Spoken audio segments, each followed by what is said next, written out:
Hey folks, welcome back to Advent of Code in F#. We're day 13.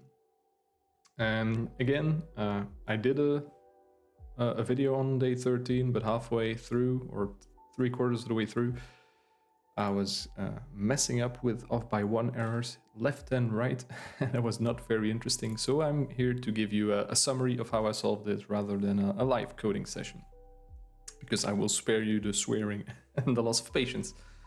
But anyway, day 13 is the one with the mirrors. So we have some patterns and we have to find the vertical or horizontal mirror in there.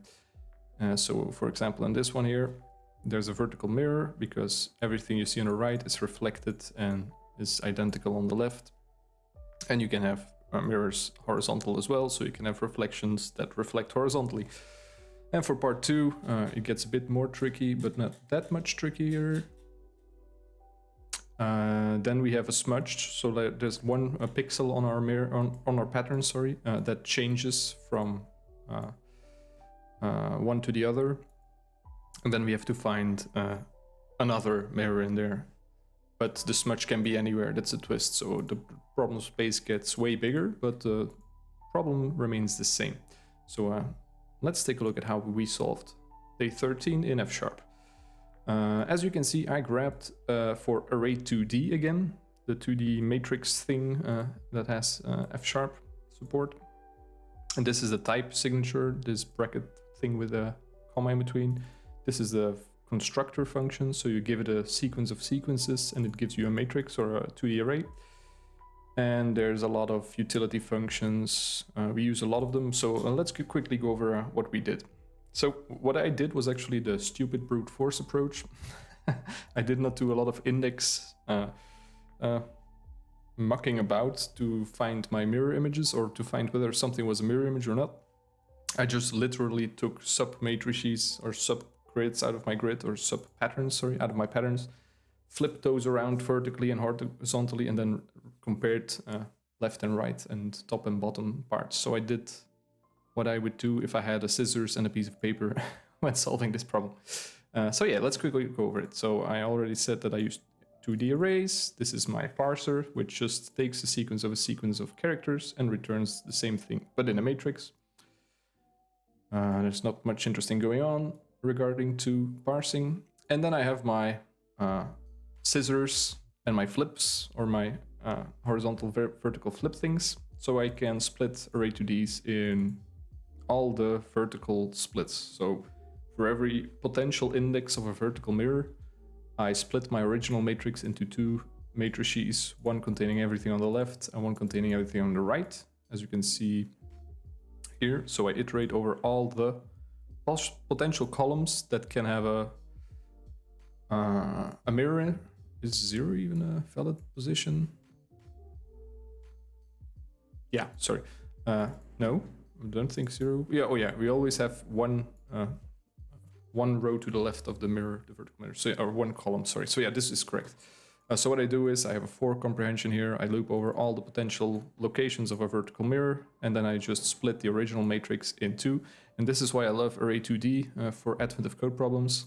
You can just slice and dice your matrix in whatever dimension you want. So for this is, for example, saying, give me the original matrix M, give me all the rows, but for all the rows, just give me the first col records. So give me every column from 0 to col.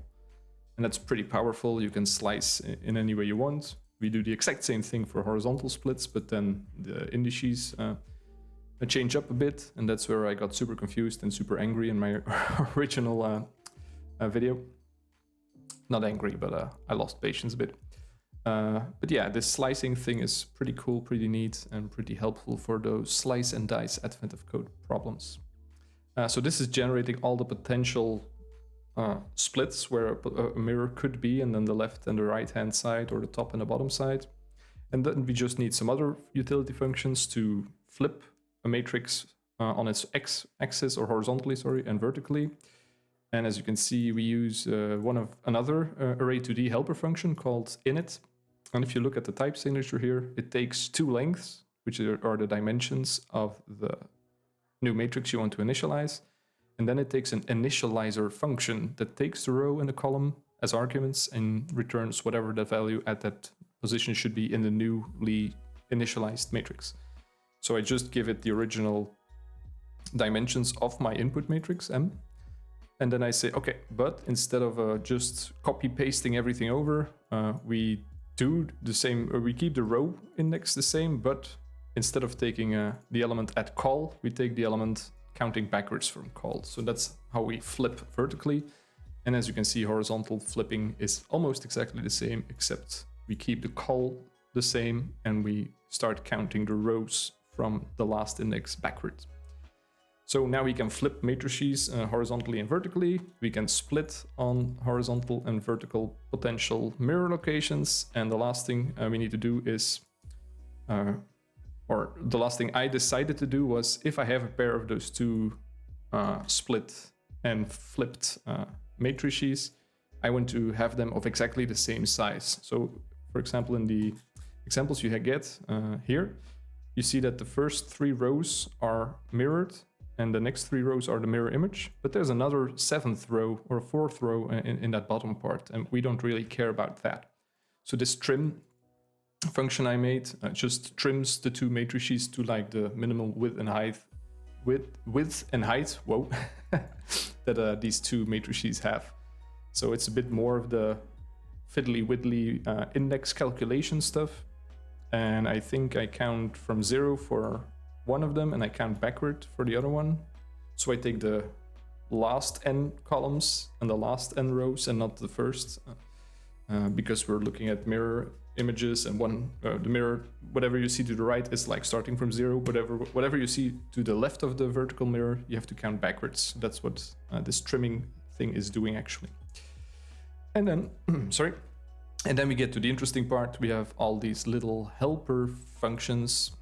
And this is the function that generates all the mirror locations given a pattern. And it does that by splitting the pattern in all possible horizontal splits, like all the mirror locations, and then trimming those 2 submatrices so they're the same size, and then flipping them as we saw. And that's it, yeah. And for vertically, we do the same. We split, we trim, we flip, and we just return a set saying like these are all the locations of mirrors in vertical and horizontal locations. And that was all we needed to do for part 1. For part 2, we had to smudge every mirror, and I did it by writing the smudges function that generates all the smudged versions of a single matrix. So this is definitely not the most memory efficient / fastest approach you could figure out, but it works and it was really straightforward to write. So that's why I ended up here. What am I doing? I am iterating over every element in my matrix. Yeah, and for every one of those locations, I smudge that location and take the rest of the original matrix. So this, if my matrix is m by n, this generates m by n other matrices where only one location differs from the original one, which is the one that we're looking at right now.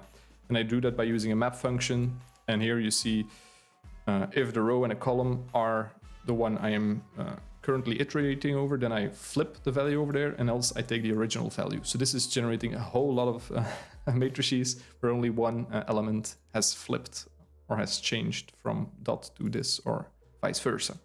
So not memory efficient, not fast, but very clear and very straightforward. And then we have the outer function or the main method, which does all the things we just discussed. So it parses into 2D arrays, it smudges all the mirrors, then it finds all the original mirror locations, so not the smudged mirror locations.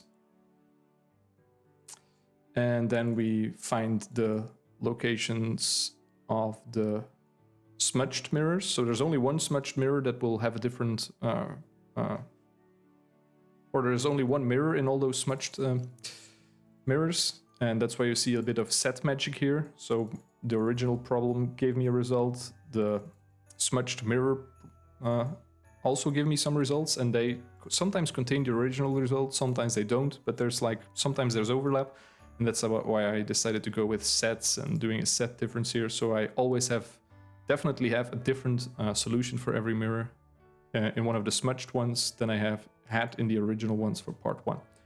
And that's what these 3 lines are doing. And then once we have mirror locations for the smudged variant of the problem, we can just tally everything up with the times 100 for horizontal mirrors and just taking the index for the vertical mirror, and that's it. So yeah, pretty straightforward. I actually like the problem. I was just getting a bit frustrated with my off by ones. As you can see, I wrote a lot of tests, or at least for my advent of coach habits, I wrote a lot of tests, and that was because I was screwing up and I kept screwing up. So I think all my helper functions have some test coverage, maybe not the mirror ones. No, not the mirror ones, but it seemed to work, so I stopped there. And it's not the fastest algorithm you'll find for day 13, but it was pretty straightforward and it kind of reads fun, this mirror locations thing, so I'm happy with my solution. Yeah, so this was Advent of Code using Array2D, which is a great tool to have in your arsenal when solving these grid and finding a subgrid and doing stuff with grids. So that's one to have in your F# toolkit. This was F#, or even rather Advent of Code in F#, day 13, and I hope to see you again next time. Bye bye.